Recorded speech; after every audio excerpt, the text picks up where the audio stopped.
Hey there, my name is Jason Bradley. You may recognize my voice from such places as the Community Solutions Podcast, which, by the way, you're listening to now. Before we begin, can I bend your ear for just a moment? We want to bring you the very best in quality and information each week. You can help us achieve that level of greatness.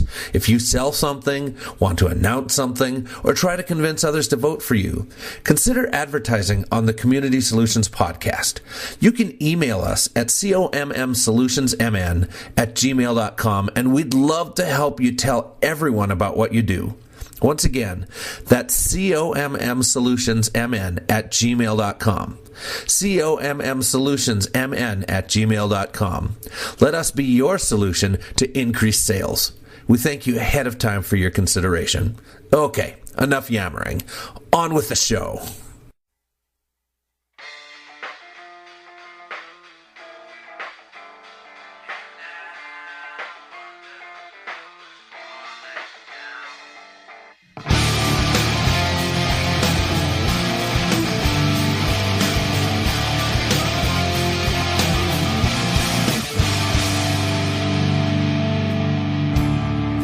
I am the Eggman. They are the Eggman. I am the Walrus. Goo goo goo joob. This is the Community Solutions Podcast. Wow. Have we got a show for you? As always with myself, Jason Bradley, is the fantastic Andrew Richter. Sitting after 2 softball losses and a pulled hamstring. And this subject matter is just going to put me in a worse mood. Well, it's going to be a cheery day then, isn't it? We have a lot to look forward to. Well, thank you all for joining us today. We are going to talk about the Paris Accords a little bit. So I guess before we get into that, this whole climate thing, it is pretty hot today, you playing 2 softball games out in the sun. I mean, you must feel like Antarctica receded about 30 millimeters or so. Yeah. Actually, the warmest years in my lifetime were in the late 80s and the late 90s. Remember the drought years in the late 80s? Oh, yeah. You didn't grow up in Minneapolis, but no. I remember them, 87, 88, I want to say. Mississippi River got to its lowest level, I think, ever. And I think 1998 is one of the warmest years on record in Minnesota. But other than that, there's no consistency whatsoever if you're just looking at temperature. Right. I mean, there's nothing to say that, and there's nothing that a half a degree is going to melt. If it goes from -10 to -9.5 at the North Pole, that does not melt anything. So it's BS to begin with, in my book.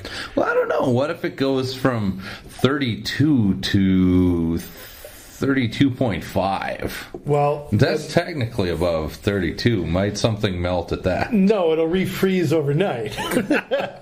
It's kind of like a lake in Minnesota. Right. If it gets up to 33 degrees, 1 millimeter might melt, and then when it gets down to 15 at night, it will refreeze.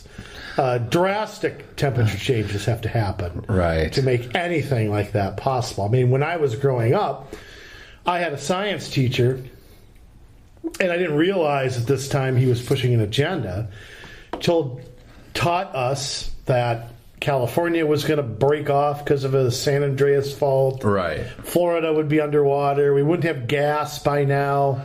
And maybe he thought he was telling the truth. I don't know that he was pushing me to be anything other than more than aware of when recycling started getting big. And, but it's amazing how often these people are wrong.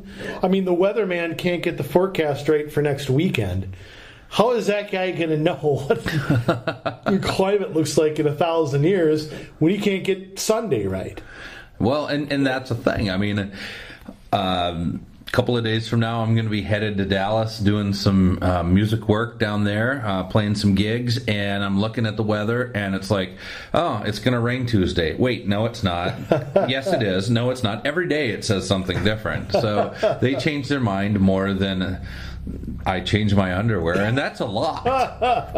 That's a lot. I'm not one of these slackers that turns it inside out and upside down and around and let it air out a little. So I'm glad I'm not next to you in a locker room. All right? I'm the one who changes. Oh, I'm not the one you need to worry about. It's the stinky kid next door that. So we're going to talk about the Paris Accords and why. Why are we a community solutions, city, county type show, regional government at the very largest usually, talking about something that is worldwide, at the very least something that is national? Well, we have stated recently that when things can't get implemented at the national level, at the state level, that these special interest groups take an end run around the legislatures and go directly to the local level to implement those things. And this is no different. And so we're going to talk about how that is going to look when we've got mayors and we've got governors who have decided, well, if the United States isn't going to implement it, we will. Yeah, which is unconstitutional.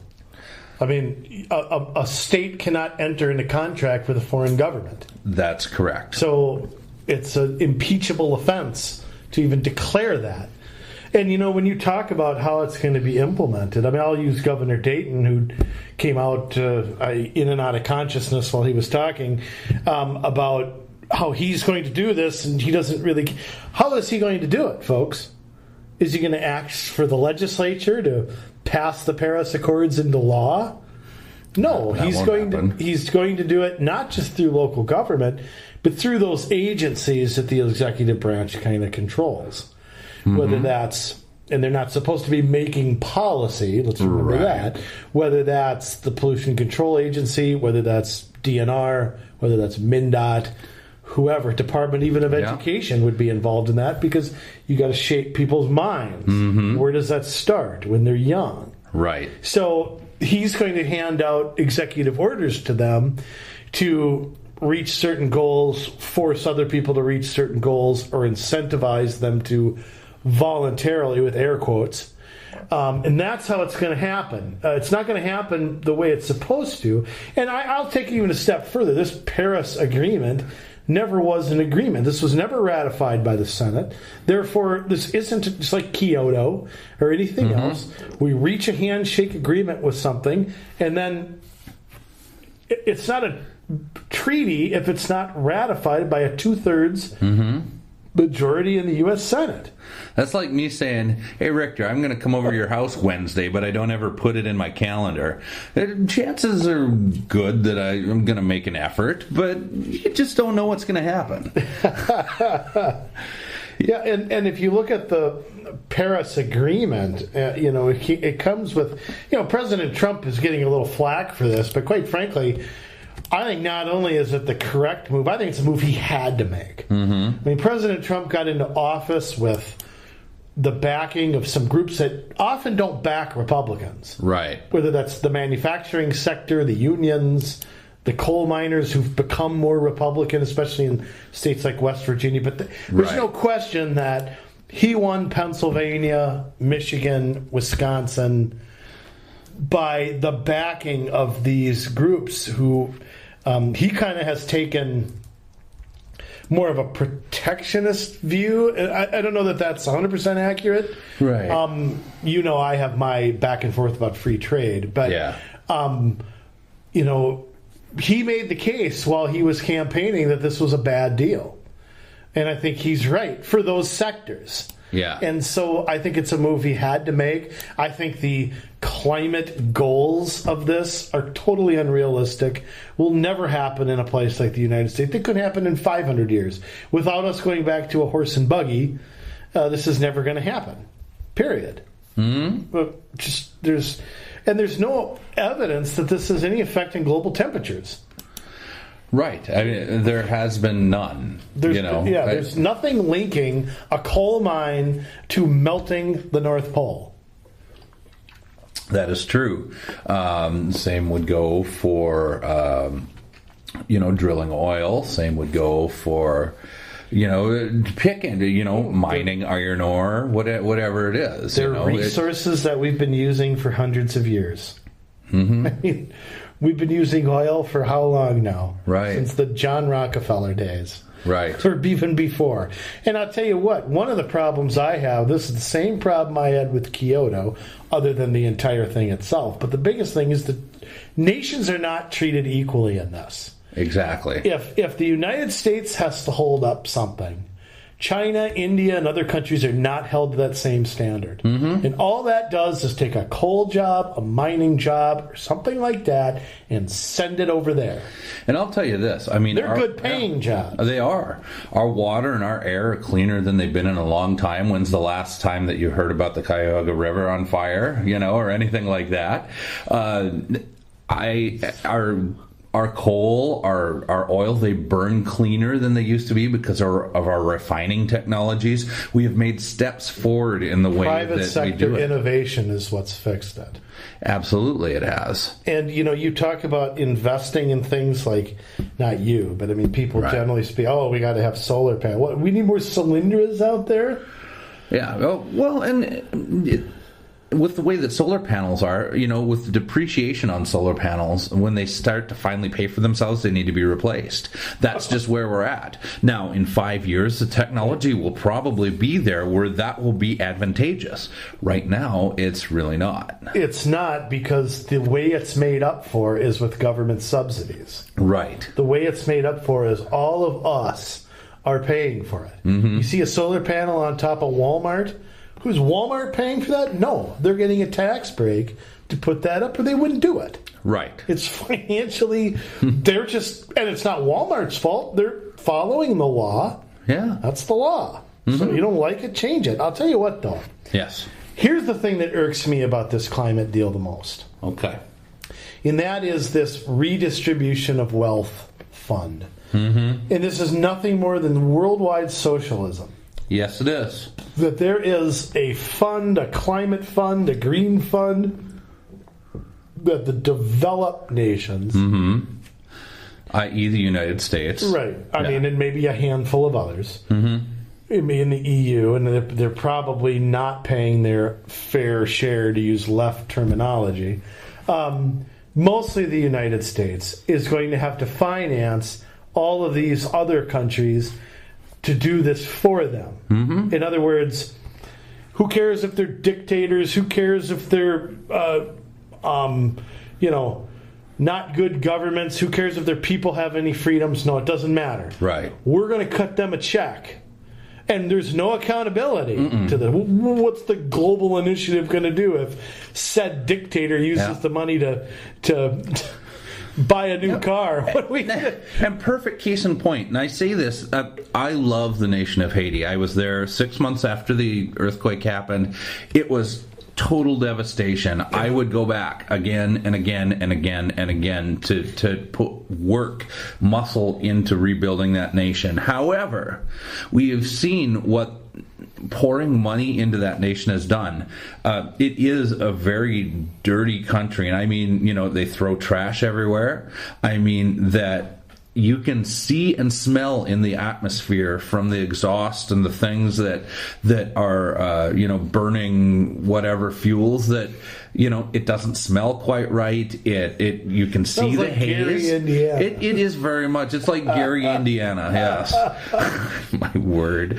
But and that's the thing. This is what happens when you pour money into corrupt governments. Granted, Clinton Foundation probably kept a lot of that, but the money that did make it over there from USAID, a lot of the charitable groups that gave money into Haiti, I mean, we saw the Red Cross. Mm-hmm. A lot of them put work in, and that work did far more than the money that was ever donated. I mean, I was there. I saw. Worst thing you can do is cut a check. Yeah, I was there. I saw huge, heavy machinery used to do construction because everything fell down in that country. And everything is made out of cement. And they could have used these backhoes and bulldozers and things like front-end loaders to clean up that mess a lot faster. They stayed stranded in the port because the government was demanding money from them to be released from port before they would ever get released from port. So they just sat there. So this is what throwing good money after bad does. Well, it's the old good intentions. The road to hell is paved with good intentions. Right. People sent money thinking that they were helping homeless families, and maybe that was their intent. That's not where the money ended up. You know? And I'll tell you what, you want to create a worldwide... Let me tell you something. Places like Haiti, the entire continent of Africa probably fits under this as well, of being the biggest welfare recipients on the face of the earth. The so-called Palestinian state gets nothing but money. Southeast Asia. Yeah, money and money and money and money. And where does it go? I mean, where is it going? Who says that a big check to fight climate change to the government of Haiti is going to spend 1 cent on said purpose? No, it won't. They've got bigger fish to fry, and they never get to the bigger fish. You know, they never get to the bigger fish. Rebuilding the homes and the buildings and I went and all I could see were tents. As far as the eye could see, blue tents from USAID.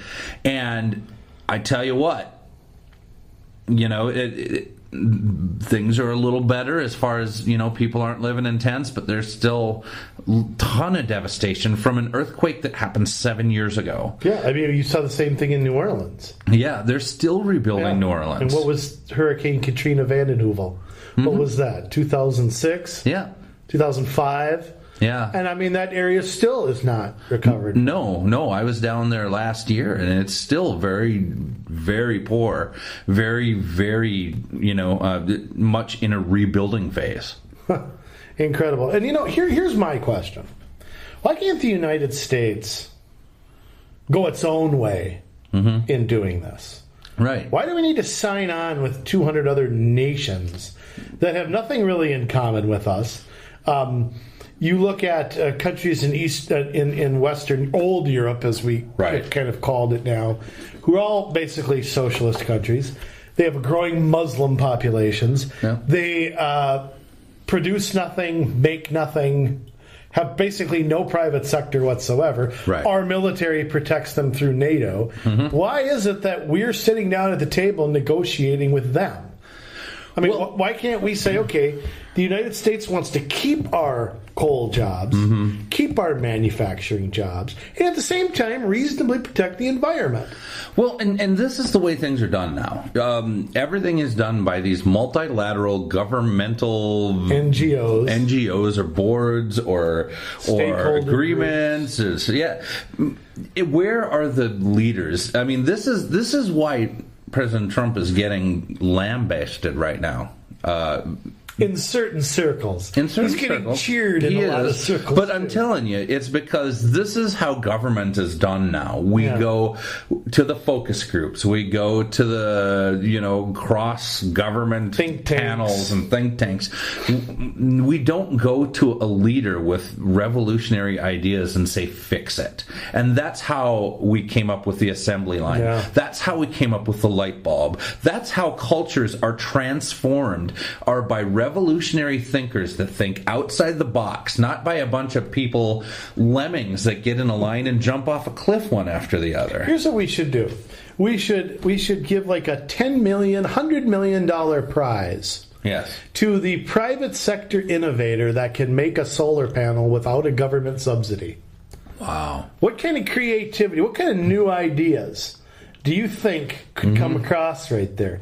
I mean, think about it. We want clean energy. We don't want it to cost a gazillion. We want the assembly line of the 21st century. Yep.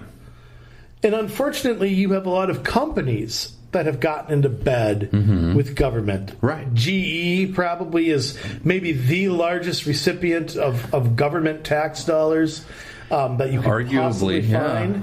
I mean, they have an incentive not to be creative or innovative. Right. It's okay. Do what Uncle Sam wants you to do, and they'll keep sending those government credits to you.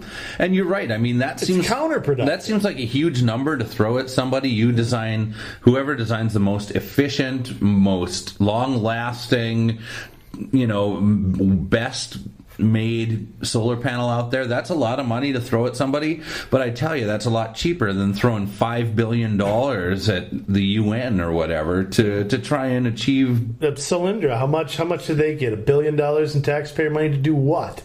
Nothing. And then the company went belly up. You think we get that money back? No. No way. It was all just flushed down the toilet. I mean, you sit here and talk about the 1%. Why isn't anybody outraged at that? Exactly. So, I mean, here's the thing. There has to be a way. I mean, I've said this before, and you and I have talked about this. We have to have a manufacturing base in this nation. I mean, I don't know how many people are aware of this. I've said this before on the air, but we don't even manufacture some of our own defense products anymore. Right. How can we be an independent nation if we don't make the products to defend ourselves? Yeah. That's how bad it's got. 10 more years of this crap, we won't produce any. And I'm sorry, if you have a company in Monte Carlo that's building things for the U.S. government, okay, maybe Monte Carlo doesn't have a beef. They got a good tennis tournament. They do. Clay courts. But pick another country that maybe has a little bit of a beef with the U.S. How willing are they to give us the best of the best? And where is our leverage in getting the best of the best? Right. If we have no manufacturing base, we have no bargaining power. That's true. And you think about this. Think about it like this. I believe we can create a great sources of energy in this country from all of the above. There is a place for solar as long as the private sector can bring the price down. There is a place for coal. There's a place for oil. There's a place for wind. And there's a place for hydro. No. All of these things should be part of the solution. Electric, all of it, yeah. Yeah. I mean, why can't all of that? Why can't we look out for our planet and at the same time do all these things without sitting in a room with a bunch of elitists in the Bilderberg Hotel and trying to force change? We all know change comes naturally. Revolutions start from within. Right. And what concerns me, to bring it back to local stuff, and why are we talking about this? Because we have seen this happen through things like Green Step and all this, where some policy, some nose wipe in a office in St. Paul thinks up something, pitches it to somebody, and before you know it, it's being pushed everywhere. Yeah. And the people are going to have no say in whether they want this or not. Your job, go tell somebody my dad's age. Oh, well, you work in coal. Well, you're just going to have to go get retrained somewhere. Sorry, pal. We we got to protect the polar bears. Right. Your way of life for the last 30 years. That's just sorry. That's pretty much everybody in northern Minnesota over the last 20 years, 25 years. Has been. I'm sorry, it's going to hurt the environment for you to mine iron ore. You need to get retrained. Natural resource. And so they move. Yeah. They move to Minneapolis. They move to wherever. Sioux Falls. They move out to North Dakota so that they can, work in the oil fields. Yeah. They go where the money goes. You dry up jobs, you dry up a whole region. So, look for, I'm just saying, like we mentioned, I mean, the governor is not going to go to the legislature and ask them to pass this. Right. He's signed on, a bunch of mayors have signed on, cities have signed on, that they're going to implement this regardless of almost without consequence. They're going to do this. Yes. And I'm going to say it one more time. A city, a state cannot enter into a foreign treaty, and foreign treaties must be ratified by the United States Senate. Right. So none of that's happened. Right. So the only way that they can do this is for them just to, without officially following the Paris Accord, to just implement policies from that agreement as individual standing ordinances and or state law. Correct? Yes. Well, even state law, though, technically is supposed to have legislation change. Well, yeah. Right. And in Minnesota right now, that's not going to happen. Hopefully, But you've got agencies, right? You've got all this administration that the governor has to work with. From the Met Council, like we said, Met Council, MnDOT, Pollution Control Agency, DNR. Yep. What do you want to bet? A directive comes out. This is the new deal. Here's what we're doing, and they're going to do it without consent of the people. Right. Period. And it is to me, this governor should be ashamed of himself. People should be rising up against this. Forget what you think about the issue. Okay? The precedent this sets is if the governor doesn't like what the president's doing, he can, without an action of law, implement and do whatever he wants. That's arrogant. That's unacceptable in a representative republic. Yes. Totally unacceptable. And these mayors from Booby Betty on down, or Betsy or whatever her name is, who cares? Doesn't matter. My goodness. She's got people to the left of her running for her job. Yeah.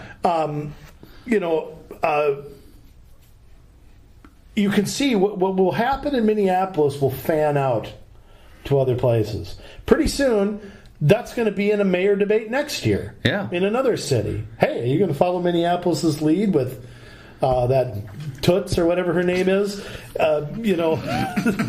Whatever.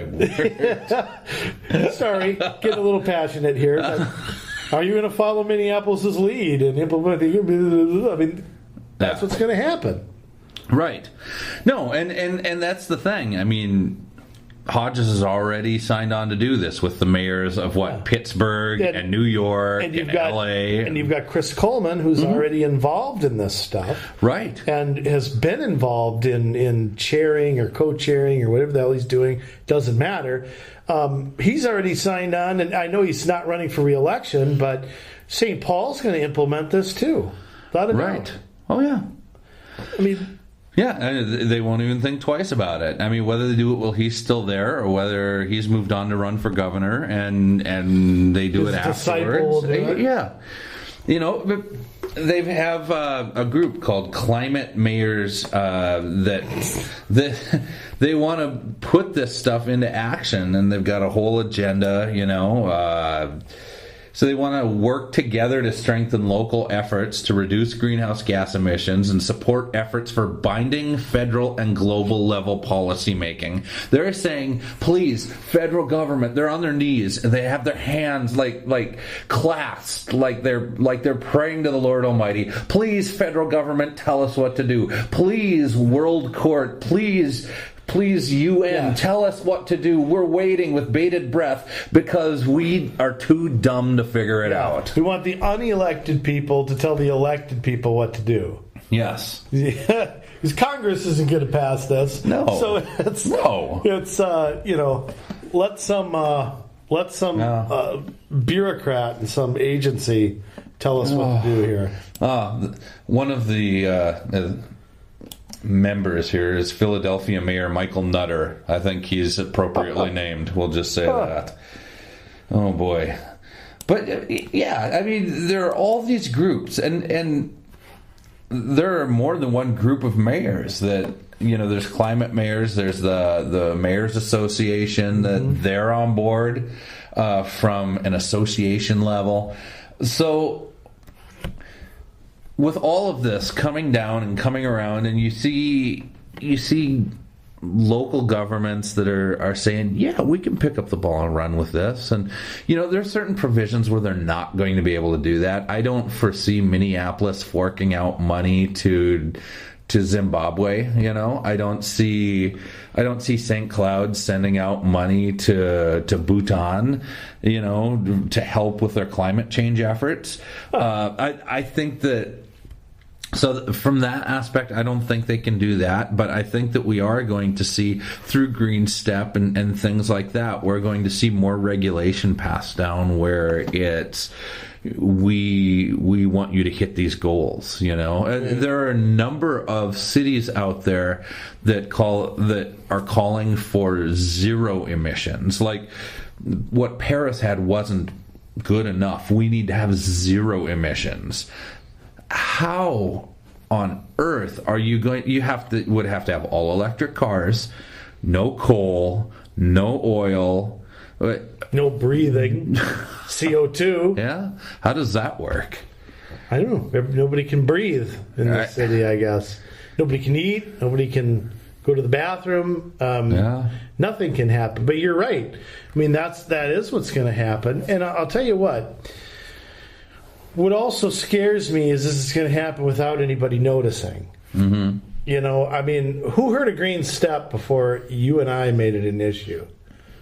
Only the cities that discussed it and passed it. And the people at the Met Council and all Minnesota that. Pollution Control Agency. Cool counties. Cool counties. Makes me want to throw on a pair of sunglasses. Right. And let me say something. Yeah. If they can reduce emissions to like 1950 level, why can't they reduce government spending to There's a real challenge for you.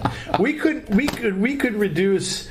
It would take. I think emissions would come before spending. Right. If we ever got to that point. Yeah. It's crazy. It's crazy town out there. But I mean, here's the thing. Yeah. Again, why can't these cities just say, "Hold on a minute, let's adopt." Forget Paris for a minute. It's not binding anyway. Right. We never agreed to this. Senate never consented to this. So why don't we just go our own way? Mm-hmm. And every, the United States doesn't have to do it. Every place is different. Right. Minnesota and Texas are two different economies, two different tax structures, two different, different jobs, different demographics. Natural resources. Absolutely. Yeah.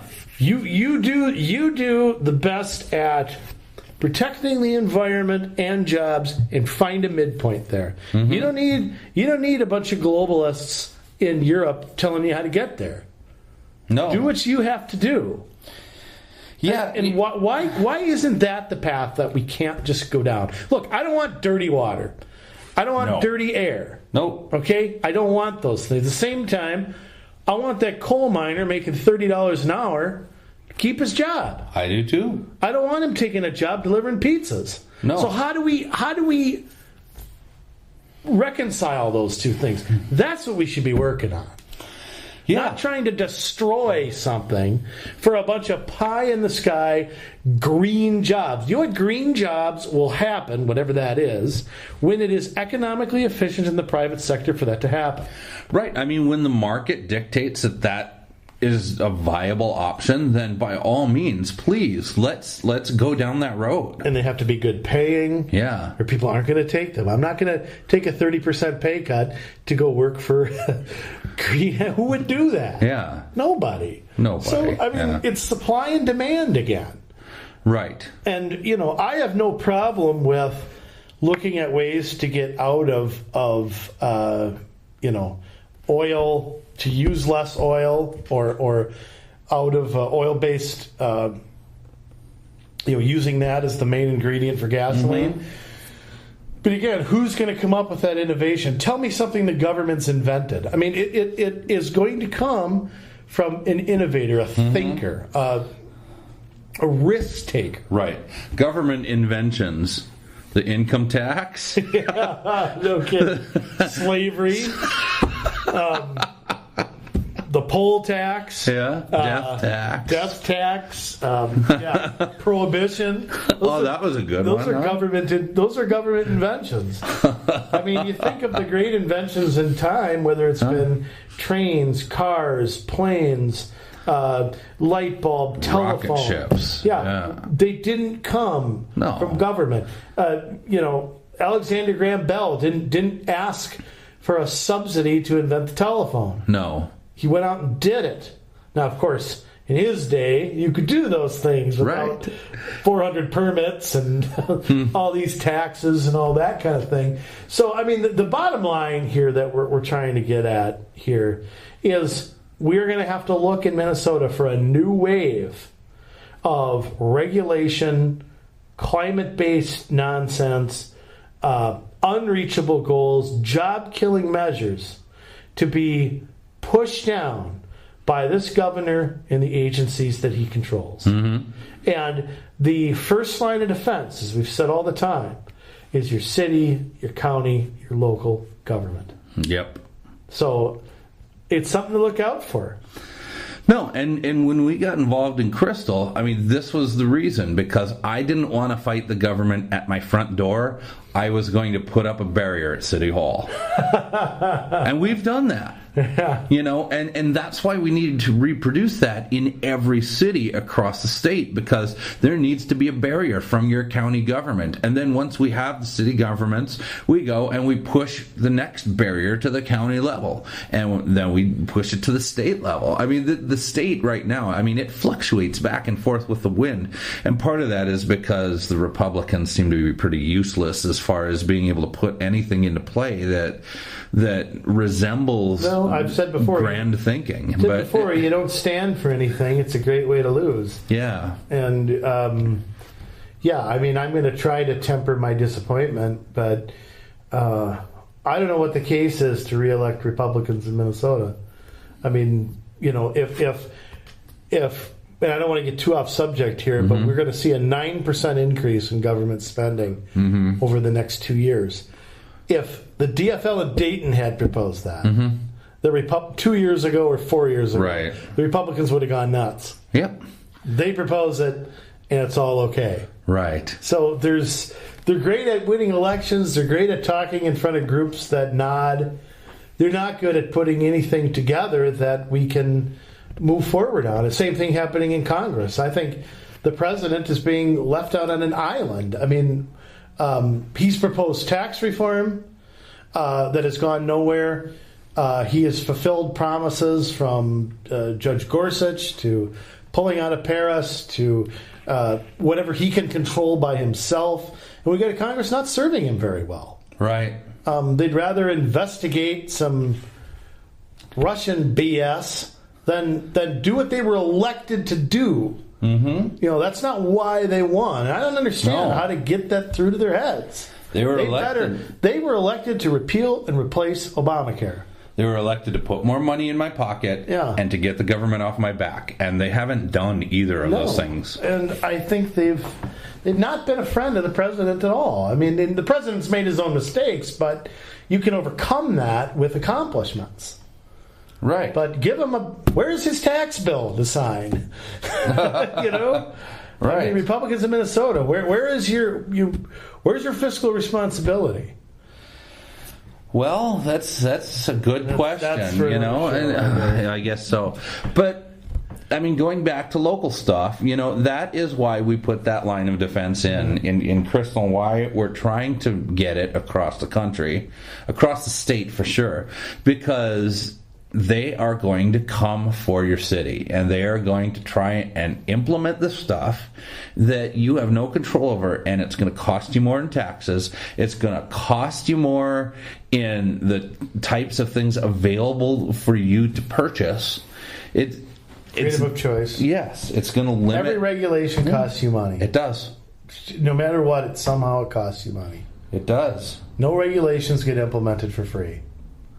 So the more rules there are, you know, somebody's paying for it. So, you know, cities officials out there, and here's another thing that might happen. You're going to have your community development guy, your city manager, whatever, going to these conferences, these workshops where they're going to, you know, talk about the grant money and talk about what's going on in city A or city B. You better get on board. What's, you know, this is how this crap's going to work. League of Minnesota Cities is going to tell people, here's how you get money, because that's what they do. It's a travesty. But I'll tell you what, here's the final thoughts. You got to be aware of this stuff. We're going to be on top of it too. But, you know, what's handed down, you know, the blank goes downhill, okay? The blank goes downhill. Yes, it does. So it's going to go right in your backyard. Yep. Because there's nowhere else this can go. And look for places like the Met Council, who legislates illegally. Yep. Look for places like these government agencies to somehow put new policies in place align with the governor's vision. Right. Yeah, and he's got his cadre of mayors that are going to follow wherever he leads, and they're just going to leading the blind, go ahead and do it, you know? And in this case, really blind. So, I mean, you're going to have places like the mayor of New Brighton. You're going to have you're going to have Village of St. Anthony. You're going to have Minneapolis, St. Paul, Duluth. Rochester, they signed on. They think that they can go zero emissions. I'm sure they're going to get. The Mayo Clinic will come up with something that they get free money for. They're a huge. Huh? If you can make your city run on plasma and fairy dust, more power to you. Yeah, but it's up to you and the people there to do it. It's not up to me to come in and pay you to do it. Right. You know, you should be, again, it's private sector innovation that's going to get us there. Yeah, if it works, it works. Let's do it. Let's cut costs. Let's make the planet healthier. That's great. Let's do it. Well, if we were at that point, it would be happening. Right. That's the real truth. Right. I mean, it's all talk right now, and that's the problem. We're throwing money at people talking and not people doing. Yeah, all the money that's being spent on holding these conferences and coming up with these best practices. Yeah. If that money was actually being spent trying to... on R&D or something, yeah. Imagine that. Yeah, but like we said, I think there's a place for all energy. I think there's a place for... there is a place for any energy that can be... utilized somehow, whether, like you said, hydro, even I think nuclear has its place. Yes. I'm always a little worried about it, but it's got its place. It does. So, you know, I think that's just the bottom line is we've got to watch out locally, and we've got to stay vigilant like we've been doing. And they're always coming at us with something. You know, and this is just the latest thing. But watch out for anything that sounds about reducing certain emissions by certain year. You know where they got it from. That's it. Boy. So, where are you at? All of our people, where are you at? We need people to get on commissions. We need you to go to City Hall, fill out an application, go through the interview process, get on your planning commission, get on your environmental quality commission, get on your Parks and Rec board.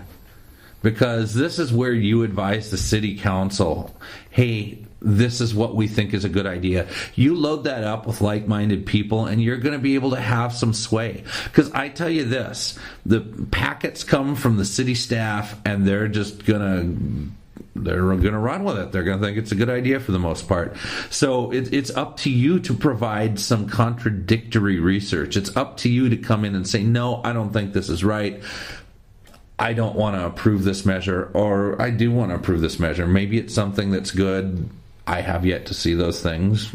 Wink, wink. But, you know, we need people to step up and get on those commissions with the thought of maybe I want to run for city council and get in a place where I can vote on these things and I can hold the line. Or maybe just it staying on that commission and advising, you know, either way. Becoming one of us. That's another way to do it. Writing about what you see in your community, getting out in your community and taking the bull by the horns and making some changes. So if any of that sounds good to you, get a hold of us at commsolutionsmn@gmail.com. commsolutionsmn@gmail.com. Also, if you see stuff going down in your city that you don't like, get a hold of us. I mean, we've been working with some cities. You've been seeing some things come up on our blog. You've been seeing things come up that we've been talking about on Twitter, on Facebook. Find us in those places, but send us your stuff as well, because we want to get the word out. Our blog is commsolutionsmn.com. You can go there, get the latest news, and that's going to be it for this week. I'm headed to Dallas. We'll see all you losers later. No, I'm just kidding. We're going to be back a week from now. You mark my words. It's going to be fantastic, and we will win. Have a great week, everybody.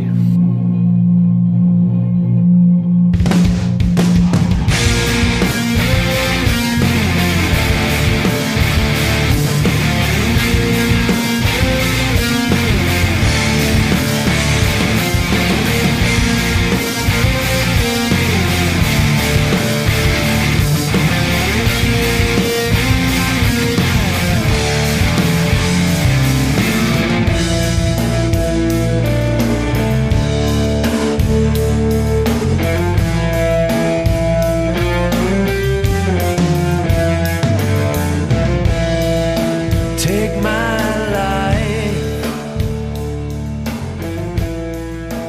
Caught a break between the lines. Don't let me be. If I get too caught